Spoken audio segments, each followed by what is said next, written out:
Every time you take a flight on a passenger airliner, you know that the flight attendant, we used to call them stewardesses, but the flight attendant will get in front of the plane before you take off and they will tell everybody to put on their, or how to, I should say, put on their oxygen mask. And one of the things they tell you is put on your oxygen mask before you help your children or somebody else. Why is that? Well, because you need to take care of yourself so that you will be in a position where you can help other people. We can learn something from that in the 10 habits that every person with Asperger syndrome should apply to their lives. And that principle is, the way that I phrase it, is mask yourself first. Now, when it comes to masking, that's a psychological term, but that's not what we're talking about here. What we're talking about is taking care of yourself before you take care of everybody else. One of the problems that we encounter with people with Asperger syndrome is they seem to have this thing where they want to take care of everybody else and put themselves at the very end. And you just can't do that. One of the habits you got to hang on to, you got to learn and then hang on to, is to take care of yourself first. No, that's not being selfish. That's just the opposite, because you can't help others if you are not in a position where you can help others. You got to help yourself first. That's habit number one. My name is Ken. I'm almost 70 years old. And over the decades, I've learned a thing or two about life and about being a person with Asperger syndrome, because I've had it since the day I was born, even before.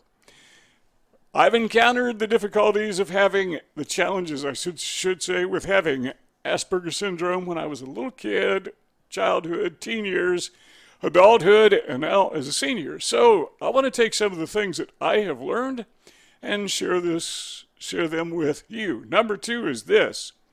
This is a little bit challenging for people with Asperger syndrome, but number two is initiate conversations.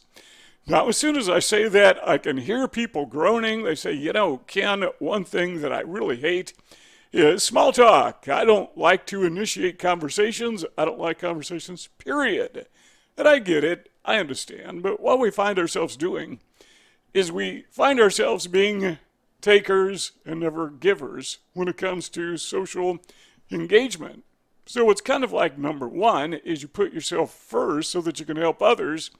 But number two is you project yourself first. One of the problems that I've had throughout my life is I would just kind of stand around and wait for somebody else to approach me and bring them into their social realm. Could just be the two of us. And then I thought how absolutely positively selfish that was. I know it's difficult because we tend not to like self-talk, but rather small talk. We just don't like it. We don't like conversations.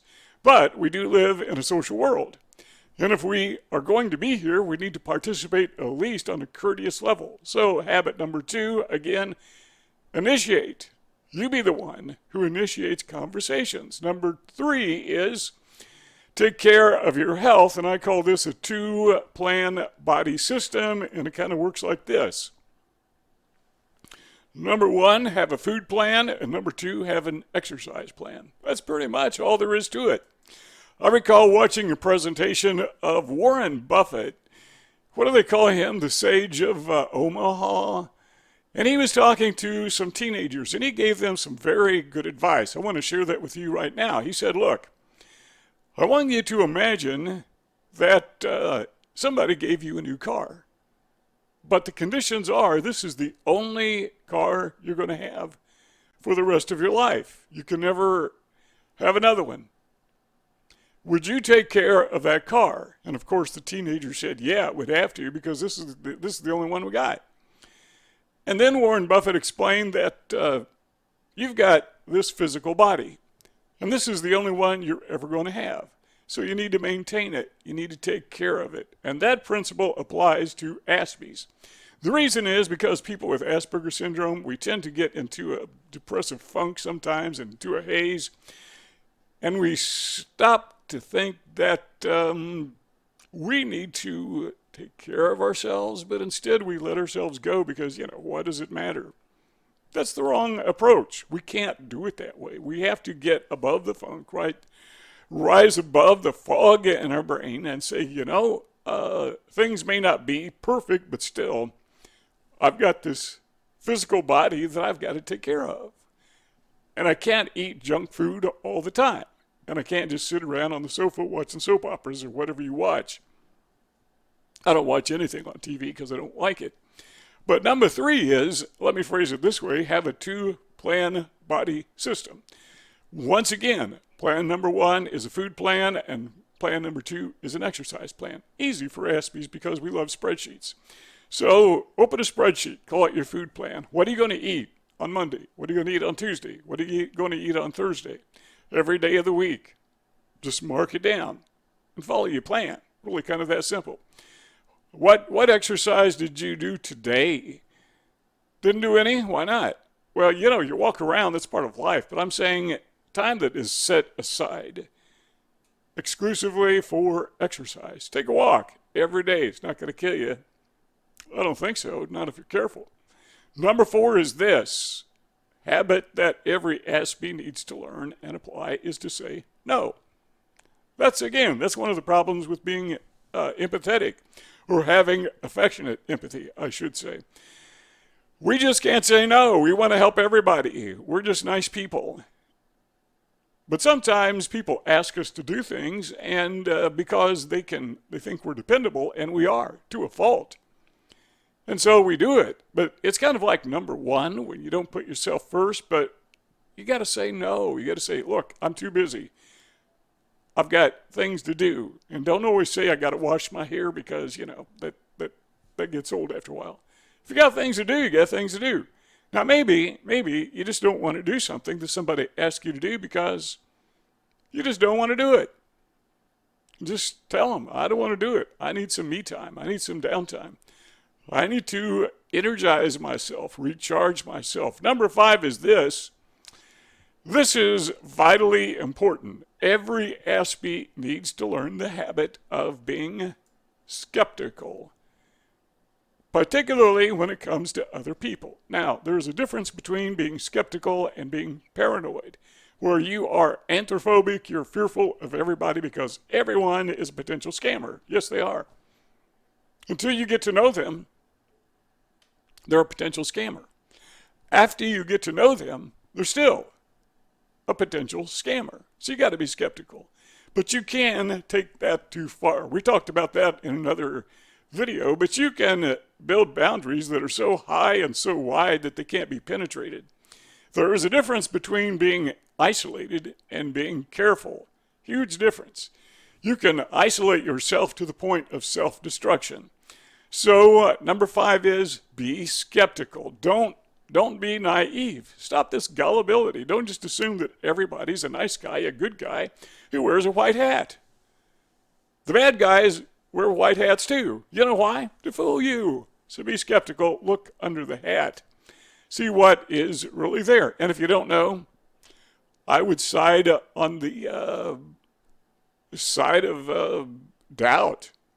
Got to be careful. Be skeptical. Number 6 is sleep on it. That's just an expression, but what it means is don't make snap decisions. There are some times where you've got to, but by and large, particularly when it comes to finances. If you ever go to one of these, what do they call them, seminars or presentation where they're trying to sell you something, maybe it's like a multi-level scheme or one of those things. One of the things the presenters nearly always says and tells the crowd they've got in this little room is they say one of the signs of highly successful people is they make snap decisions. They're quick with their decisions. You know why they tell you that? Because they want you to make a snap decision. Because they know if you go home and think about it, you're never going to sign up for whatever it is they're trying to sell you. Smart people, they say, make snap decisions. No, they don't. I'm telling you, no, they don't. Highly successful people understand that they have to think things through.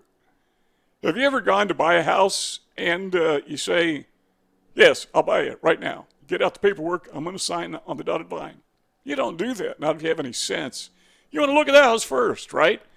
You want to see if See if there's a lien on the house. I mean, there's a lot of things you got to go through. You got to make sure that the plumbing's working and the electric works and everything works the way it's supposed to, that it doesn't have a leaky roof, so forth, so on. You don't just say, oh, yeah, I like this house, think I'll buy it. You think it through. You sleep on it. That principle should apply to virtually everything in your life with few exceptions, very few exceptions. Number 7, how hard is this? Be considerate. This is not be a pushover. This is to be considerate. Little things in life add up. Hold the door for somebody. Say hello to somebody even though you don't want to. Just be courteous. Be considerate of other people. That is, I can't stress how much that is needed for people with Asperger syndrome because we are perceived as being aloof. People see people with Asperger syndrome, and usually within the first 2 or 3 seconds, they figure out there's something odd about this person, something off. Now, there are other people who don't catch on quite as quick, but you know what I'm talking about. So one way to get over that and get beyond that is to be considerate, but not, and this is important, not to the point where you are perceived as being a gullible pushover. So there is a balance, and we got to find that equilibrium where we're standing up for ourselves, but we're still being considerate. We're being the nice guy, but not the pushover nice guy. Does that make sense? Be considerate. Number 8 is this: prioritize learning. That's one of the reasons I love YouTube, is because there is so much stuff on YouTube that we can learn from. You can learn from this video. You can learn from other videos like this. And now, while I'm thinking about it, when you get to the end of this video, you will see some rectangle boxes at the very end that takes you to more content just like this. We just keep talking about it. You can binge on this if you want to. There's a lot to learn. So when we become Aspies, sometimes we don't become Aspies, we are Aspies, but as Aspies, sometimes we shy away from the learning process, and some of us, not all of us, but some of us had a tough time in school just because of rejection. And school was a place we wanted to stay away from. We hated it. It was like a psychological torture chamber. And we associate learning with school. Not the same thing. In fact, you don't have to go to school to learn, particularly in your older years. And YouTube is just one place. But we need to continue growing our mind. There is a thing called neuroplasticity, that our brains do change. And as we learn things, we grow not only mentally, but there is some evidence that I've read that it actually enhances your longevity. You can actually live longer, from what I understand, by exercising not just your body, but exercising your brain. Every Aspie needs to get hold of this. Don't ever stop learning. Always have a quest to learn more. Now, number 9 is this. How do I say this tactfully? Number 9, stay away from alcohol. That's kind of blunt, isn't it? When I was a kid, little kid, my dad would do volunteer work at a rescue mission. Work with what back then they called bums. Today they call them homeless people. I guess it sounds better.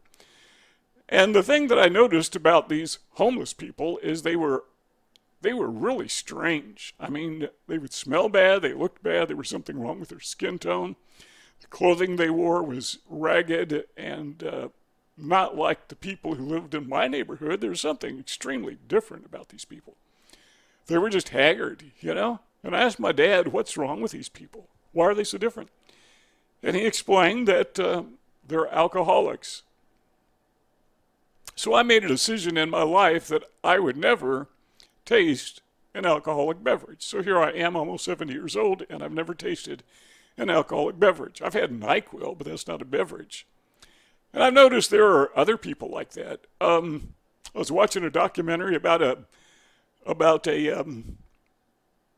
internet, what do you call these guys? Entrepreneur, multi-millionaire. And sometimes he would have to host, I guess he didn't have to, but he would host parties, part of his business. But even when he was hosting the party, he would refuse to drink alcohol, ever. We had a president recently who never drinks alcohol. I was reading of another individual who was a movie actor, entertainer, never drank alcohol because they understand what it can do to people. And even the smartest, most successful people in life stay away from alcohol because they know the damaging effect. Now, what does that have to do with people with Asperger syndrome? Well, because sometimes we get in that depressed funk, we want some kind of self-soothing. You know, that's why we stem. And some people find that at the bottom of a bottle. Guess what? It's not there. Just don't drink, period. Just make up your mind. If you already drink, make up your mind. You've already had your last one, and from this day going forward, never touch a drop of alcohol. Number 10 is this. This is kind of what we said about before about being skeptical, but this is be skeptical in relationships. So we said you need to be skeptical when you approach people and when people approach you, but after you are in the relationship, you still need to be skeptical. One thing I've learned over my nearly 70 years, if you really want to know what a person is like, I mean deep down inside what that person is like, take a road trip with them.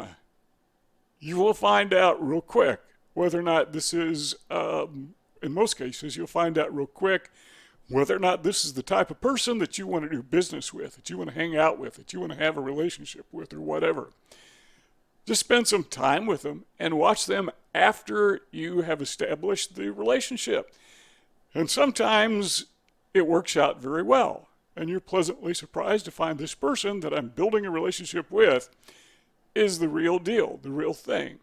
But watch how the person you are in a relationship with treats other people. I had a friend that we had some business things we did together, and he would occasionally brag about how he screwed over other people. And I didn't have enough sense to pick up on that signal. I should have walked away then and there, because if he does it to others, he will do it to me. If you're not faithful in a little, you won't be faithful in a lot. That's a life principle we need to get hold of. So be skeptical in relationships.